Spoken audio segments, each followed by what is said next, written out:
So you're a fascinating man. He's being interviewed by on CBC, and I'm going to say that what's the book club? It's called. I The know next chapter? the next The next chapter. chapter, yeah. Yeah, and what I love the current one, the book ends, how it always ends by saying, when the book ends, the conversation begins. And so I am going to turn the Okay. conversation over to you, Raj. Thank you so much, Dale, for that introduction. And thank you to everyone at Islington Reads for inviting me to join you tonight. This is, I think I said, the sixth book club that I've done. Um, what what an author really appreciates is having their work looked at and read with attention and care. So really appreciate that you've invited me to this meeting to share some time with you and answer some questions. Um, what do I want to say beyond what you've already shared? So the genesis of this novel really goes back to the summer of 2005, and I had recently moved from Calgary to Vancouver. I was sitting on a park bench in Kitsilano Park, right by the ocean, pretty much the spot where I have my character Kuldeep sitting for some scenes in the book. And I saw a gentleman run by me. I apologize for that. That's me. Um, I saw a gentleman run by me who was dressed in some, fairly ragged running gear, but he looked like he was determined to get somewhere or get away from something. And I started to wonder what is he running from or what is he running to? That afternoon, I came home and I wrote 7 pages. And I wasn't writing fiction at the time. I was only writing poetry. So I surprised myself by coming home and writing those 7 pages. And those 7 pages are still pretty much the opening scene. Obviously, there's a lot more detail now than when I wrote that in 2005. Um, but it really kind of sparked from that moment of sitting on a park bench in Kitsilano. I had a corporate career at the time. So I worked for a little company called Johnson and Johnson for 20 years. And that corporate career kind of took over my life. I kind of set the writing aside and I looked at the career really as a means to an end so that someday I can retire and I can write full time. And that actually happened when I was 53 years old. Johnson Johnson came to me and said, well, we don't need you anymore, but we're going to package you out and we're going to give you a little pension and you can go do what you want with your life. And since then, I've been writing and I'm just starting my second novel. I was just in Portugal for 7 weeks this summer, mapping out the next novel and mapping out the characters and the timelines for what I'm going to write next as far as fiction goes. I'm also currently working on a poetry collection, so hopefully have a poetry collection out sometime in the next 2 to 3 years. So that's basically the background. I'm going to begin by reading a couple of pages from very early in the book.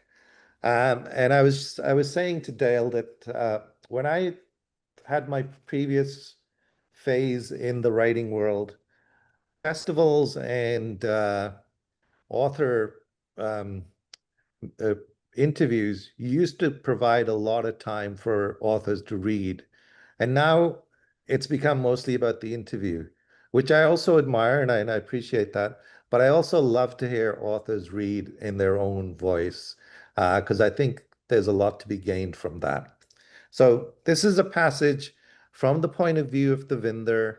He's 6 years old and he has just learned that his parents have died and he wakes up in an unfamiliar place.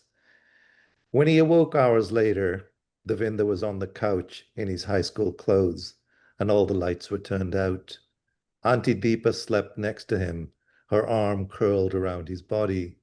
The plastic cover squeaked as he gently lifted her arm and climbed down. He made his way to the stairwell and carefully descended in the darkness. He opened the door to the basement suite and switched on the light next to the empty coat rack. His mother's cream-colored cardigan had fallen to the ground. Devinder picked up the sweater and held it tight against himself. He could smell sesame oil and thought of her long flowing hair, the sweet aroma that he fell asleep to every night. He stood by the entrance and surveyed the space, the narrow rectangular living room, the low ceilings and high windows. This was where he and his parents had lived their quiet lives. It was where they had fed and dressed him, bathed him, nursed him when he was sick, and, most cherished of all, listened to the stories of his day at school, what he had seen, who he had talked to, something new he had learned and was eager to share. Papa asked him the same question every day before bedtime. Son, what was the top thing that you saw today? He had learned to observe, to remember, to immerse himself in his surroundings. Devinder's response was always met with a resounding, well done, or shabash. This suite was where his parents had leaned into each other over a crumpled map as they made plans for his sixth birthday. On the bus into the city, he'd sat between them, Papa's arm around Mummy's shoulder. They walked around Stanley Park and paid extra to see the killer whale and sea lion show at the aquarium.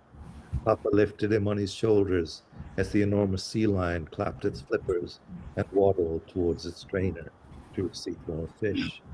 Then they'd taken another bus to Woodward's, where they bought new school clothes, a wool sweater, and a blue winter coat with cuffed sleeves to keep the cold away from my beautiful boy, his mother had said. The metallic scrape of a shovel on a nearby sidewalk clicked the vendor's mind back into the present. The curtains were open, and the few items of furniture were bathed in a soft yellow glow from the streetlight. A faded, checkered couch that folded down to become Devinder's bed, two tray tables, and a small desk. On a single shelf above the couch sat a few books and two framed photographs. One showed the three of them at Queen Elizabeth Park the previous summer, and the other held photographic proofs of Devinder's recent school portrait. Kitchen was no more than a couple of short cabinets with a stove, a small refrigerator, and a sink. Devinder knew that this would no longer be his home, but he had no idea what lay ahead. The only two people who he had loved, who had loved him back unconditionally and taught him all he knew of the world, had disappeared without a goodbye.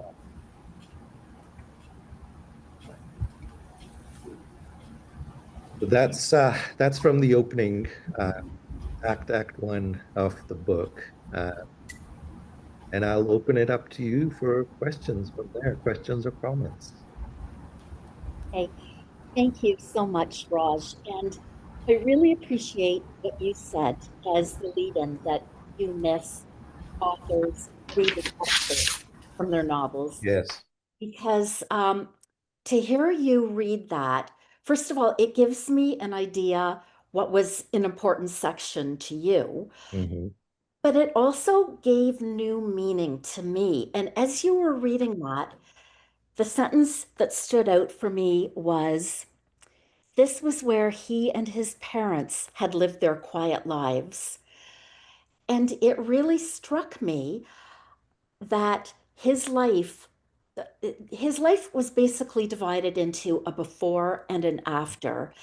And did you ever think, as you were thinking about his character and thinking about the changes in his life, did you ever think to yourself, this is what his character might have been like had that not happened to him?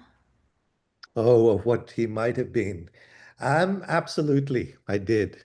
Um, so interestingly, there's probably another 200 to 300 pages that I wrote for this book that did not make the final edit. And in those 200, 300 pages was actually um, I think some writing about him contemplating what his life might have been like if he had not been, if his parents had not died, but also if he had not been adopted by this family that he lived with, right? which also changes his life in terms of class in a big way, right? So yeah. Yeah.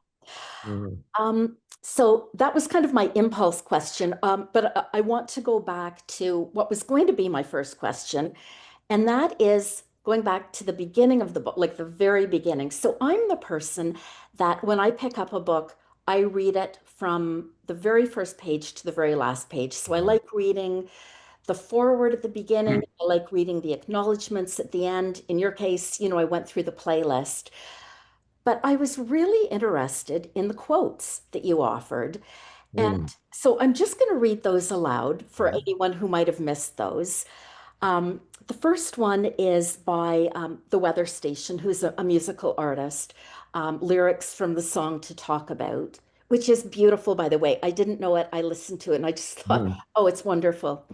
And she wrote, nobody wants to drag themselves through the endless ruins of all there is in this world that is not love. And the second quote is by Anna Burns from Milkman. It's not about being happy, he said, which was and still is the saddest remark I've ever heard. So I think it's interesting when authors choose quotes, they often choose something that has been important in their lives or something that has really inspired Mhm. writing of this piece of work.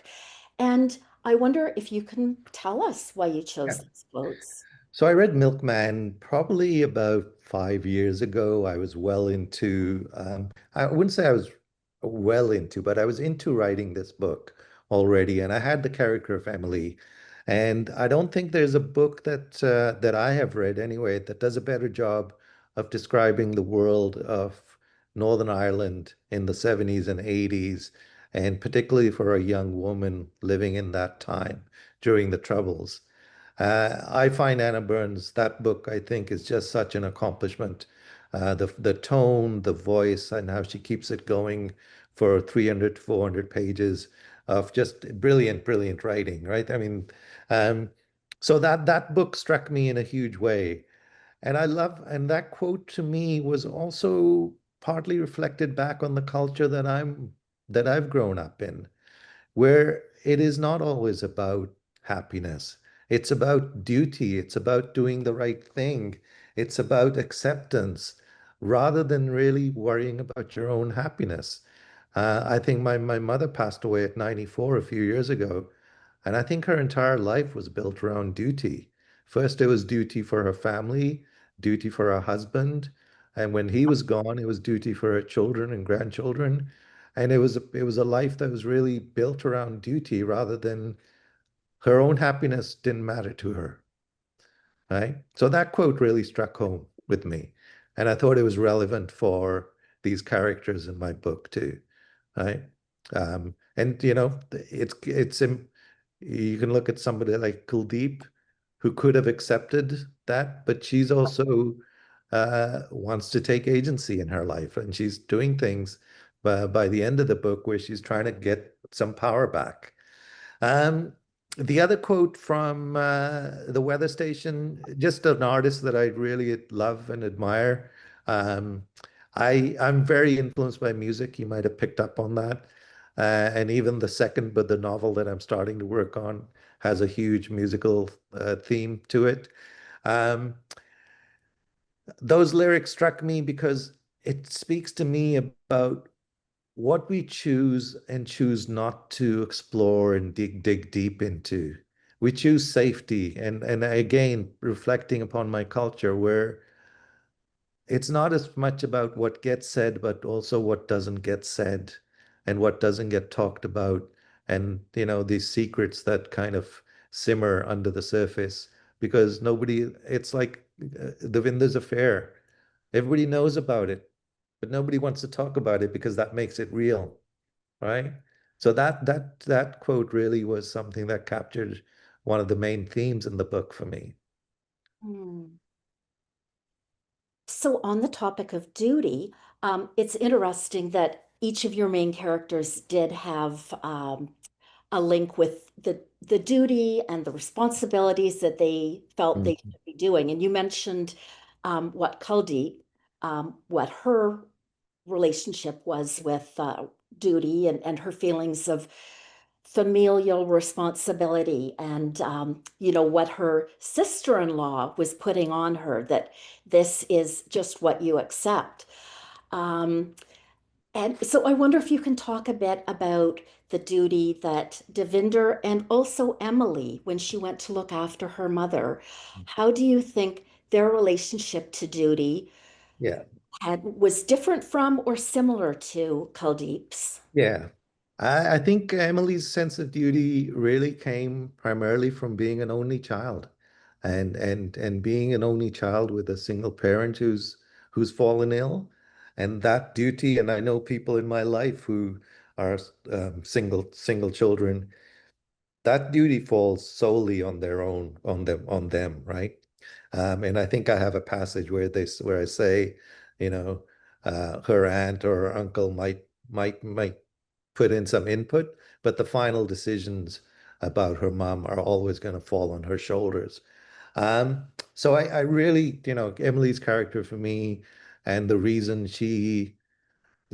that Devinder and Emily's love gets put on the side is partly because of her duty to her mother, right, as an only child.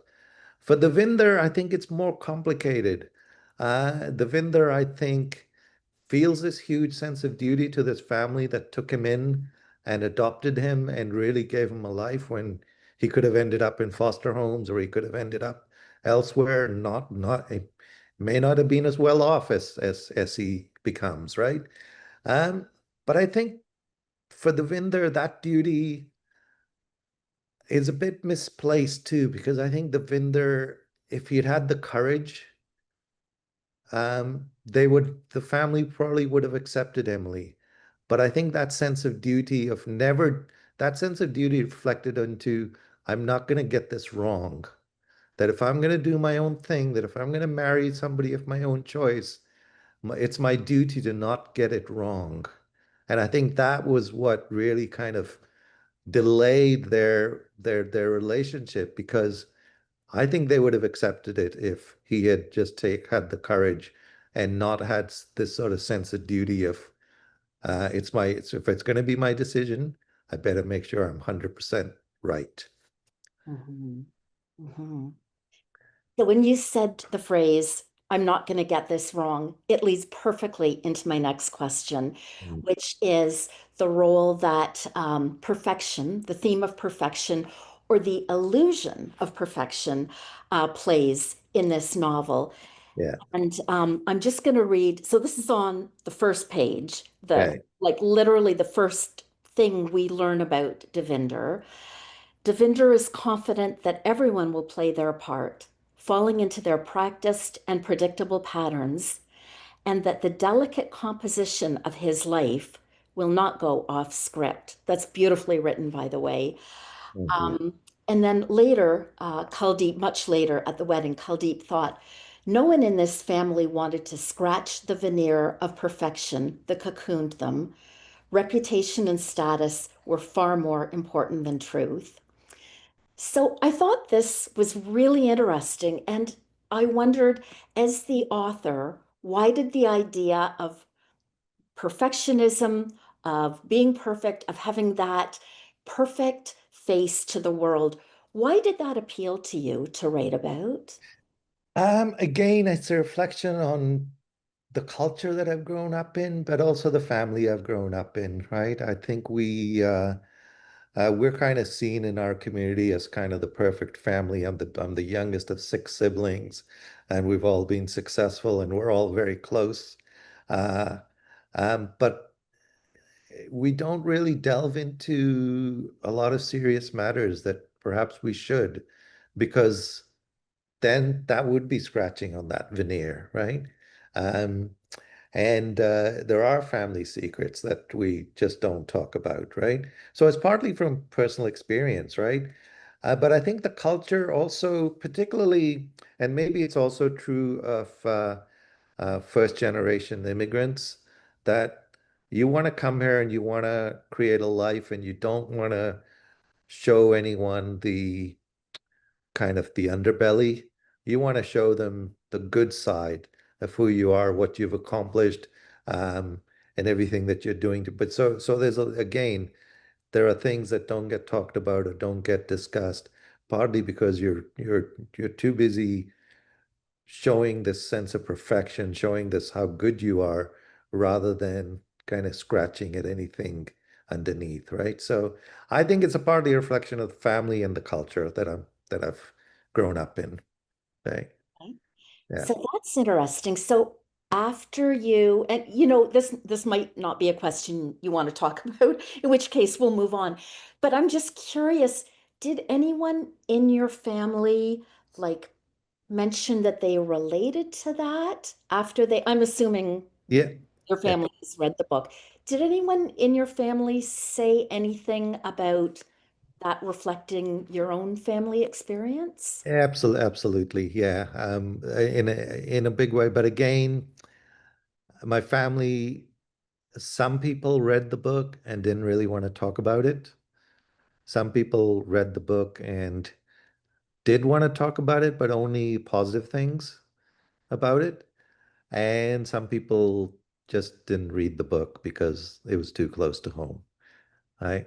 Um, Funny enough, I'll also mention I've had about 3 or 4 notes from women who have been in relationships with Sikh men and have been very much in the same situation that Emily was in, who have said how much they relate to the book in terms of a reflection on the culture from an outsider's point of view. That is really incredible when you are having people write to you or email you and say, thank you for writing this book because it reflected Mhm. my life. Like, that is really powerful. Mhm. It is, yeah, absolutely, yeah, and it's a big responsibility, right? Yeah, I had when my second book of poetry came out, I had an anonymous letter.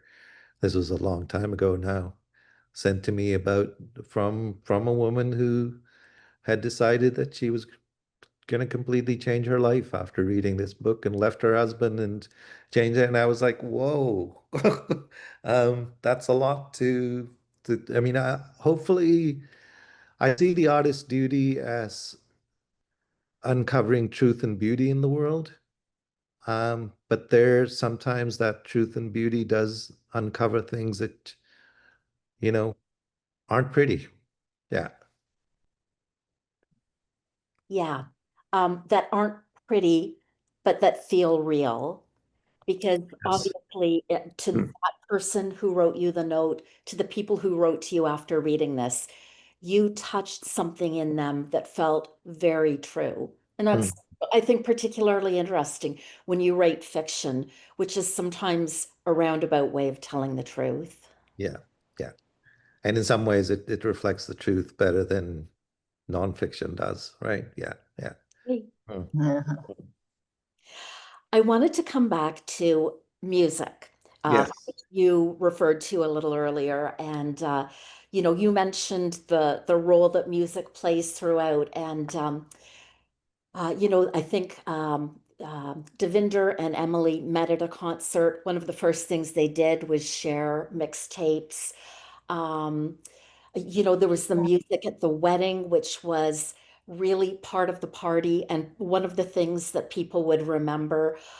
You talked about different pieces of music. I think you mentioned 10,000 Maniacs, and there was a song, Held by Smog, which I Yeah. hadn't heard of before. I listened to it and I thought that would be a great song to run to. Anyway, I guess, I was curious about your thoughts about how music connected the characters in the book, Yeah. and also how closely maybe Devinder's musical taste reflects your own.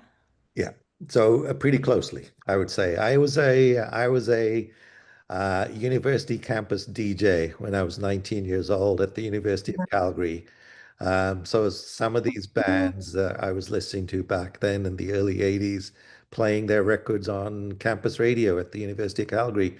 I'll never remember one, I think it was 1984, last day of classes, and I had a show that day, and I put on a big dance tune by one of my favorite bands, went outside, and there were hundreds of people dancing on the lawn at the University of Calgary for the last day of classes. And I thought, yeah, I like this.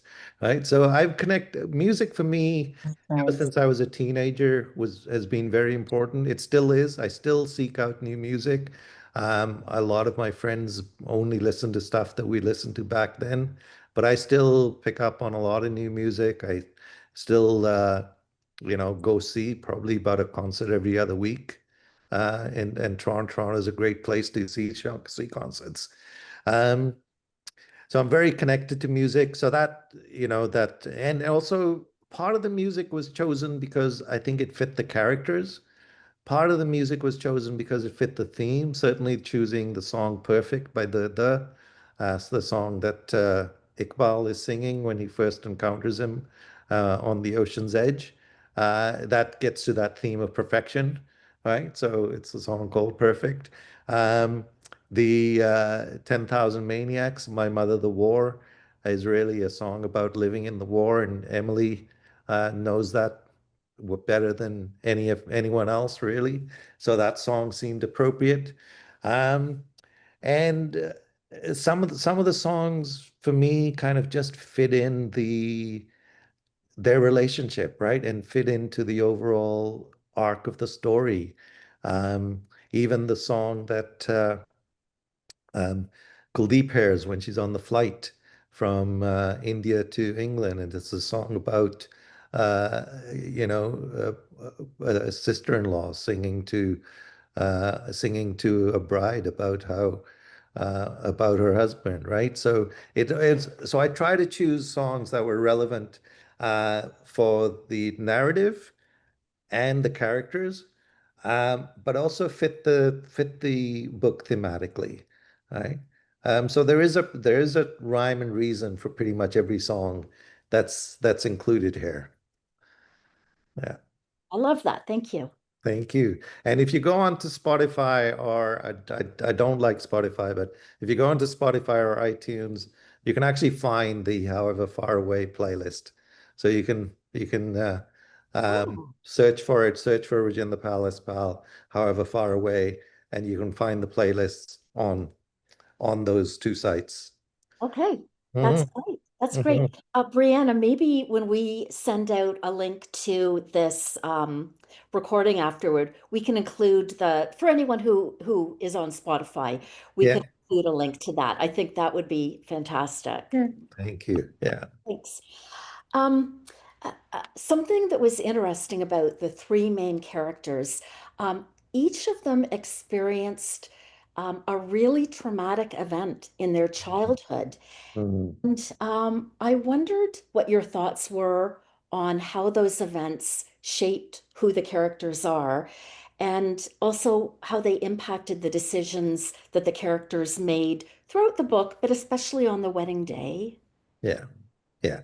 Um, I think we've talked a little bit about Devinder already in terms of some of the life decisions he's made and where he sees his loyalty and duty. Let's talk about Kuldeep, because Kuldeep, I think, is also interesting because she really grew up in not knowing who her birth parents were, being kind of passed around as a child, being in a situation in Delhi that really wasn't a good situation, where a couple had adopted her thinking that she would, because they couldn't have children of their own, that she was the solution, and she wasn't, right? And they kind of her the uncle anyway kind of mistreated her, right? Yeah. Um, so she sees the marriage to Devinder and the move to Canada as kind of an escape too, right? It's kind of an escape, and um, and I think her early attitude is, I'm gonna accept given to me because this is going to be better than what I left behind, right? Until she's, I think she has the girls and she's a few years into the marriage, and then she's kind of thinking, well, no, this isn't. And I think it's also a reflection of living in a new world, and a new world where you do have choice. You do have much more choice, and you have the ability to make your own decisions. And she starts to think, well, no, this isn't right, right? And how do I gain some agency? And the path she chooses to kind of put a spanner in the gears is really to kind of work with Iqbal and get him to the wedding. She doesn't know what's going to happen there. And I mean, we can argue about whether her decision was good or bad, but that was her decision to take some agency back, do something that was her choice, right? And she rehabilitates him in a way and gets him to the wedding. So I think those choices, that traumatic childhood experience did impact her, absolutely. But I think she's also decided that she's going to break away from it, um, that she's going to be her own person, right? Um, with Emily, I think the troubles are just such an overwhelming kind of environment to grow up in and to live in. I know people today who grew up during that time in Northern Ireland who still carry the scars. I was with a friend once on a street in Vancouver, and a car backfired, and immediately they jumped into the nearest restaurant for a cover because they were used to gunfire on the streets when they were growing up, right? So I think that trauma is still being, is carried through by Emily to the day of the wedding. Um, and as far as Emily's decisions to attend the wedding, I think she does. I mean, early on, I say that she has decided that she's going to leave the relationship, but I think it is very much kind of a chance for her to kind of peek into the life that she could have had, right? She's got one chance to kind of take a peek behind the curtain to say, "Hey, this is the life I could have had, for good or bad." She wants to experience that, right? Right. Um, And Devinder, I mean, I think we've probably spoken enough about Devinder already as far as his trauma, and so I'll leave that answer there for now. Yeah, yeah. Okay, great. Sometimes when I read a book, it feels like the setting is another character.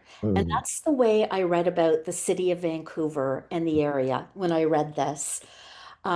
In the first few chapters, you were writing about Devinder jogging, and we could see the city changing as he made his way through it. Later, you wrote about Lighthouse Park and how that was his and Emily's special place. And you also wrote about the presence of unhoused people on the mhm. streets and by the water. So, from your point of view, I know you're living in Toronto now, but it sounds like a lot of the book was written while you were in, or at least it was started when you were in Vancouver. How would you say the setting of Vancouver played an important role in the book? For me, writing both poetry and fiction is partly about engaging the senses, and engaging the senses means that you really have to get a sense of the place in terms of the views, in terms of what you hear and what you smell and what you see, what you taste, what you touch. For me, it was very important to get Vancouver right, in terms of capturing it, in the time that I'm writing about. I did spend up to about 6 to 8 months in three different trips to Vancouver during the time of writing this book. So I have family there. So I parked myself for 2 months with my brother, and then I booked an Airbnb for 2 months. And my research was partly about, you know, sitting in the library, but it was also partly about just walking and seeing and tasting and smelling and those two boats that are almost sinking. I mean, that's something I actually saw during a storm in Vancouver while I was there, right? So really, for me, I had to get the place right. Northern Ireland was another challenge. I'd never been to Northern Ireland. So I applied for money from the Canada Council and they gave me money to go to Northern Ireland and I spent 2 weeks there and I wanted to make sure the book was mostly written, but it validated a lot of my writing that I'd already done. But it also let me add specific details, the type of tree that Emily and her father might have sat under if they sat in a park by the university. So it really, for me, it's about getting the place right. The next book I'm going to write is partly set in London and then Toronto. So I anticipate a couple of months in London next summer. And then Toronto, I think I'll be spending a lot of time at the reference library sometime in the next year or two, trying to make sure I get it right because it's also set in a specific time in Toronto. Yeah. So, yeah. Mhm. Wonderful. I just, as you were giving me that answer, you referred to how senses are so important, like our five senses. And I wasn't going to mention this, but when you brought that up, I thought I would ask you about something that I just happened to notice on my second read through. There are five acts in the book, and each of them ends with one or more of the senses. Like one of them ended with Emily in Monty's car with the chai tea, describing I think, the scent and the taste. Yeah. One of them ended with music. One of them ended with, I think, the appearance of Emily's apartment when he went for the first time in the book. Yeah. Is Yeah. that something you did on purpose? That's really astute. I wouldn't say I did that specifically on purpose, but I do, like I said, I'm very focused on the senses, and that's often feedback I get more so in my poetry than for the novel, actually, in terms of how engaged I am with the senses. So it's if I did it, I probably did it subconsciously. Right? Yeah. But that's really astute. Thank you for sharing that. Yeah. You're welcome. Well, I think that's really something that make books come alive for me. To read about a setting, I love to travel myself, and you really transported me to Vancouver in this book. And so to read about the different places in the city, but also, to read about scents and flavors and colors. Colors are always a big one for me.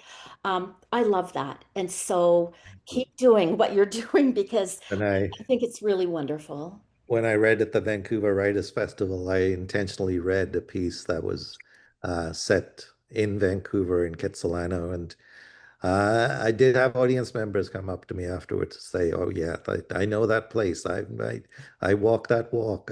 So and the host actually asked me to told me that she was going to get in touch with BC Tourism to to talk about my book with them. So yeah. Hmm. Well, Hmm. it's well deserved. I think, especially for people who know the area well. I Hmm. know anytime I read a book that's set in Toronto and I can picture like that street or that Yeah. store, it's really special. Yeah, so I absolutely with the next book, I'm gonna have to get Toronto right again. That's why. I'm sure you will. I, and it's gonna be partly set in the area where I am, close to Little India. So I want to get that sort of the rhythm and the sense and the taste and the smell of Little India right. So yeah. Wonderful. Mhm. Um, uh, I thought the structure of your novel was really interesting.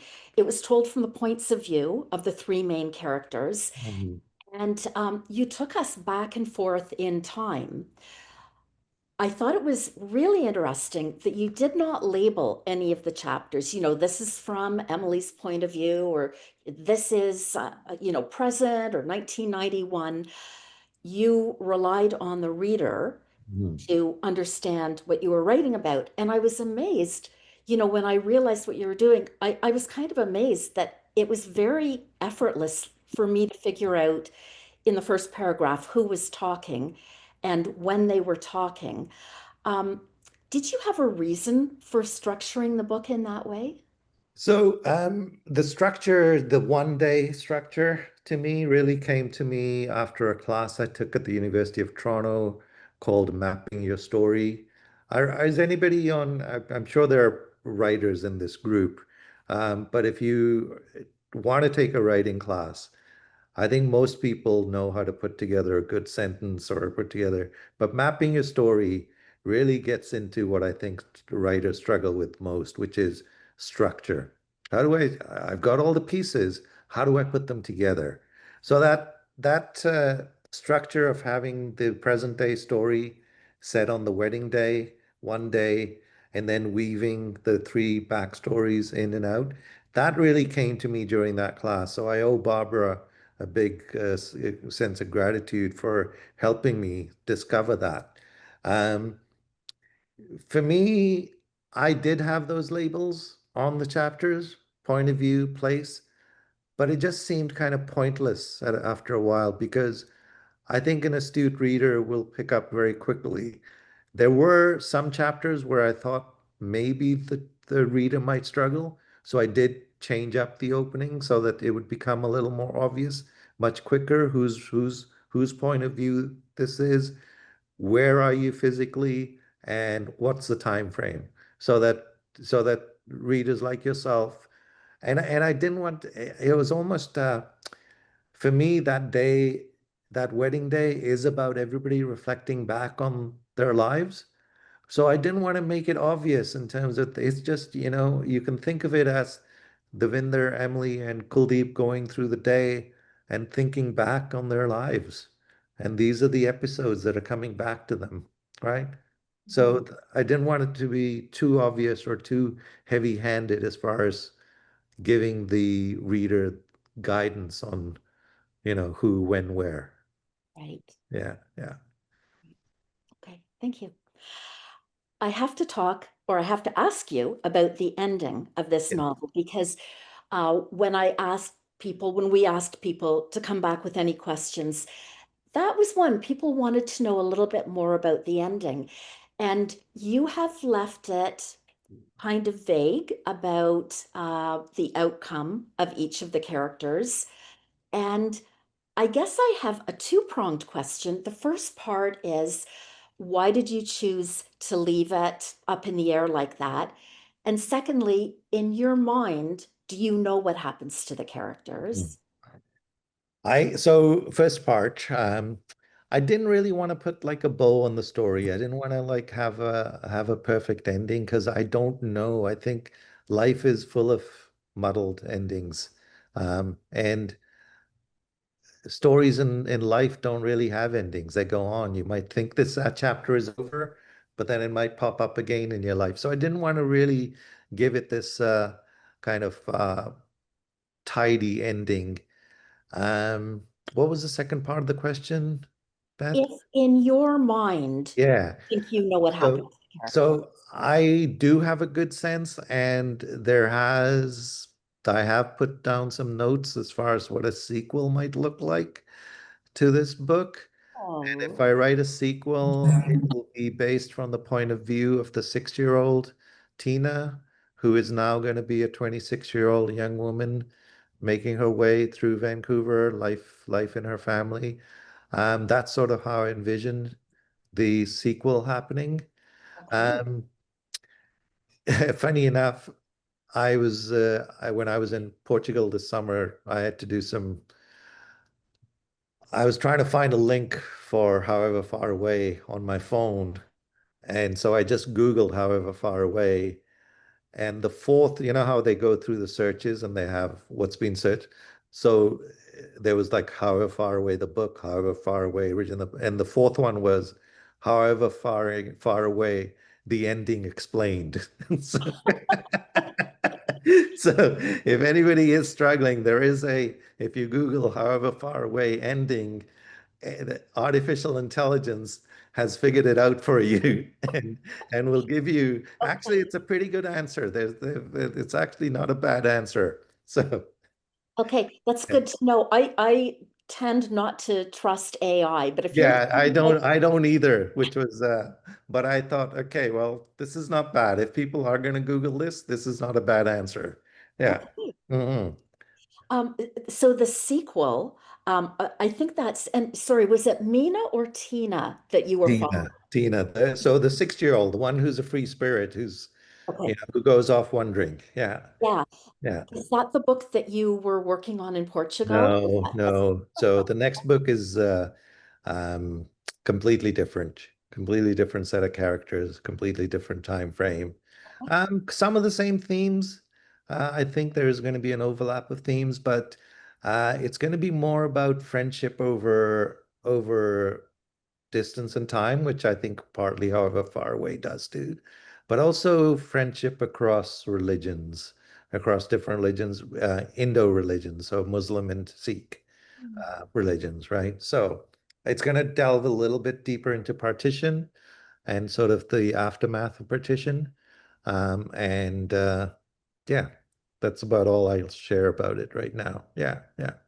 That sounds wonderful. I can't wait till it comes out. Well, it's going to take me, I'm a slow writer, so it's just to give you a heads up. It's going to take time. Yeah, yeah. That's okay.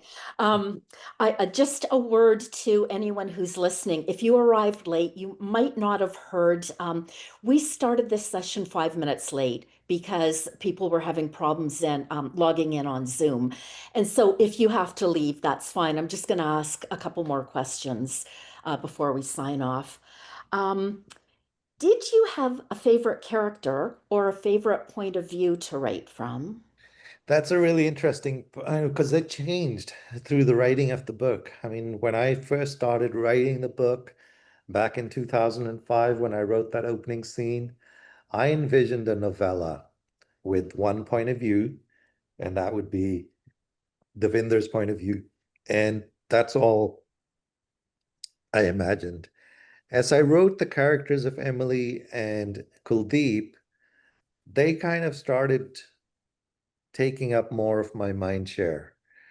And they kind of, especially Kuldeep, started to kind of be a voice in the back of my head saying, I need a bigger part in this story. I need. So her story arc really came later to me. And I'm very happy with the way her character develops and changes. Um, I learned a lot from writing from the points of view of two female characters. I think I actually putting myself in their shoes, and um, I felt that I grew almost as a person from having gone through that experience, right? To put myself in their shoes and their perspectives.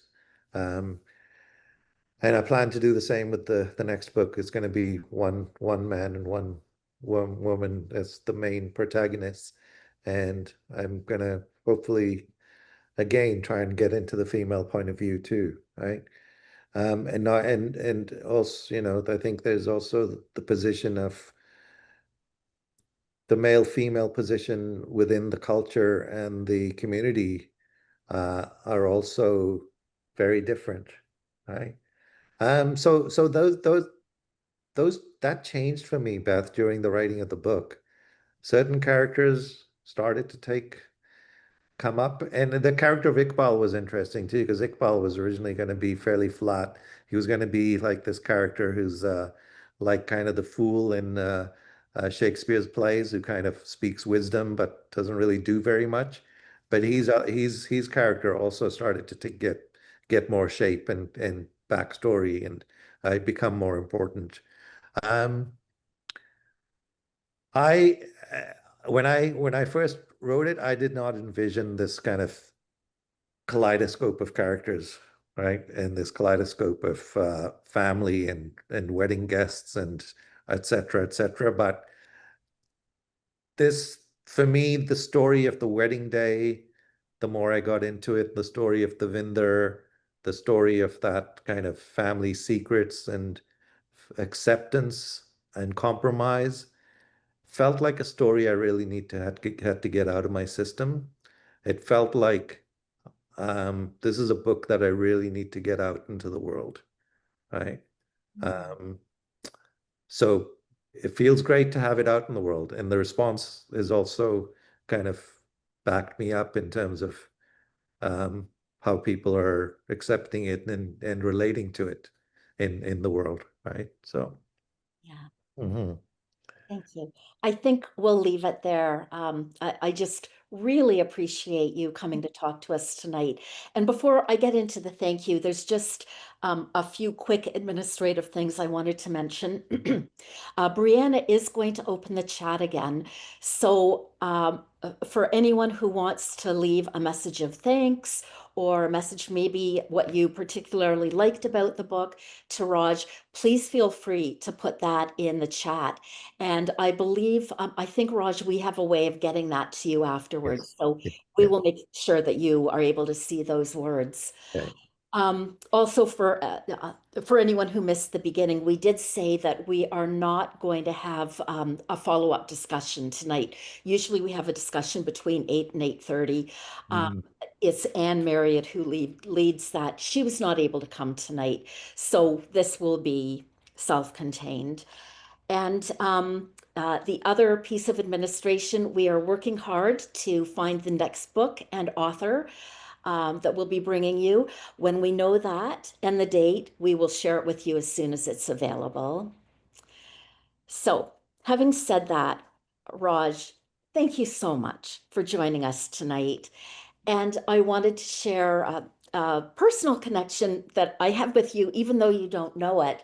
You did a signing at the Novel Spot Yes. probably about a year ago. Yeah. And coincidentally, I was going in that afternoon. I didn't remember that there was a signing. I was going in to pick up a birthday book for Yes. my I remember that now. you Yeah. remember Yeah. that? Yeah. Okay, Yeah. that's amazing. So Yeah. for the Yeah. rest of you, Yeah. the story is I walked in just as Raj was packing up his books, ready to go. Sarah introduced us, and you were so kind and so friendly. I thought, this is the book I have to, and it was also a book that really worked for my friend. Like if I was looking for a book that I wanted to give her, that would have been the one. But honestly, it was your kindness and your friendliness. I really wanted to talk to you. And so when we were talking about books and authors that we could host for our next meeting, your name came up and I said, that is a person I really want to talk to more. And you have just been everything that I hoped you would be and more. Your answers to the questions were so thoughtful and sincere. And I really want to let you know that we appreciate you taking time away. I know what it's like, as a writer and as a person who has a family and values their family time. I really appreciate you taking the time away from those other things that are important to you and sharing the time with us and sharing your knowledge. And then I just want to come back to something you said earlier this evening that really stuck with me. And that is the job of a writer is to uncover truth and beauty. And I want to tell you that you have done that in this book. And I want to bless you into the three books that you've told us that you're working on, the book set in Portugal, the poetry collection, and the sequel, which I'm especially dying to read. I want to bless you into being able to write with truth and beauty in all of those. Thank you so much, Beth. Thank you. Thank you, everyone. Um, I, I shared this early, but for a writer to have their work looked at with care and consideration and deep, deep meaning really means a lot. So thank you. Thank you. Okay. Thank you. Good night. Bye, And everyone. thanks to all of you for attending and have a good evening.